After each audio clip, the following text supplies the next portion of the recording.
Para sa lahat ng 4-piece beneficiary, latest payout of 4-piece cash grant for January 14, 2025. Sino ang mga kasali? Ayon sa Land Bank Client Advisory for 4-piece, ang payout ng cash grants para sa mga beneficiaries ng Conditional Cash Transfer Program or Pantawid Pamilyang Pilipino Program or 4-piece ng DSWD ay naka-schedule sa Martes, January 14, 2025 via ATM withdrawals sa mga piling Land Bank servicing branches. Sino-sino ang makakatanggap? Sa ating unang listahan ay ang payroll category P6 2021 RCCT and additional 4-piece in L3, 1 CVS regular 4, initial regular. Ang region na kabilang dito ay ang Region 2, 3, 4A, 5, 6, 8, 9, 10, 11, buong NCR or National Capital Region, Mimaropa or Mindoro Occidental, Mindoro Oriental, Marinduque, Romblon, and Palawan. Kasama din dito ang Bangsamoro Autonomous Region in Muslim Mindanao or BARM.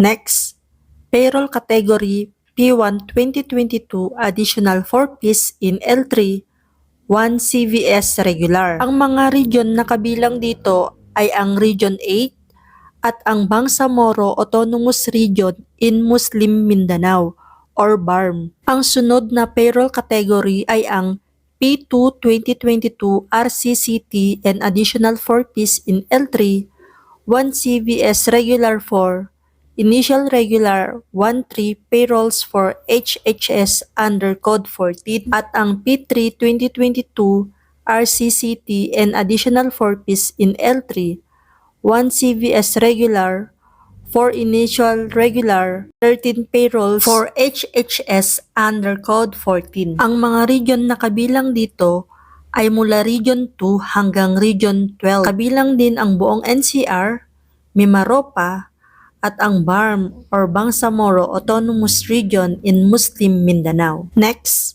payroll category P6 2022 RCCT and additional 4-piece in L3, 1 CVS regular, 2 additional 4-piece, listahanan 3 HHS retro. Ang region na kabilang dito ay ang Region 3, 5, 6, 7, 8, 9, 10, 11, 12, buong NCR, Caraga Region, and BARM or Bangsamoro Autonomous Region in Muslim Mindanao. Next, payroll category ay ang P1 2023 RCCT and additional 4-piece in L3, 1 CVS regular, 2 additional 4-piece, listahanan 3 HHS retro. Ang region na kabilang dito ay ang Region 5, 6, 9, 12, Caraga, at BARM or Bangsamoro Autonomous Region in Muslim Mindanao. Next payroll category ay ang P2 2023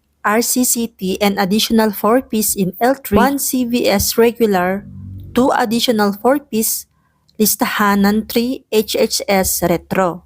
Payroll category P3 2023 RCCT and additional 4-piece in L3, 1 CVS regular, 2 additional 4-piece, listahanan 3 HHS retro. Payroll category P4 2023 RCCT and additional 4-piece in L3, 1 CVS regular, 2 additional 4-piece, listahanan 3 HHS retro. Payroll category P5 2023 RCCT and additional 4-piece in L3, 1 CVS regular, 2 additional 4-piece, listahanan 3 HSS retro. Ang region na kabilang sa nabanggit na apat na payroll category ay ang Region 5, 6, 9, 10, 12, Caraga at BARM. Next payroll category ay ang P6 2023 RCCT and additional 4-piece in L3,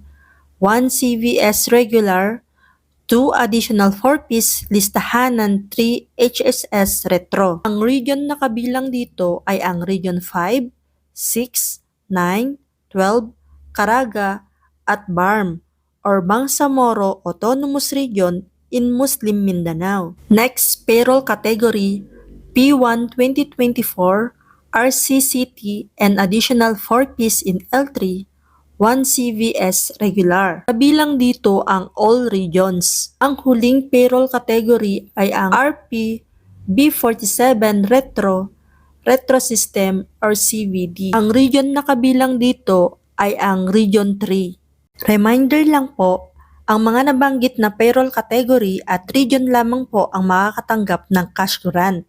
If hindi po kayo nabanggit, manatili lamang po tayo mag-abang kung kailan ulit ang schedule ng payout cash grant for 4 Ps. Huwag pong kalimutang isubscribe ang aking channel guys para sa susunod na mga updates. Maraming salamat! Bye!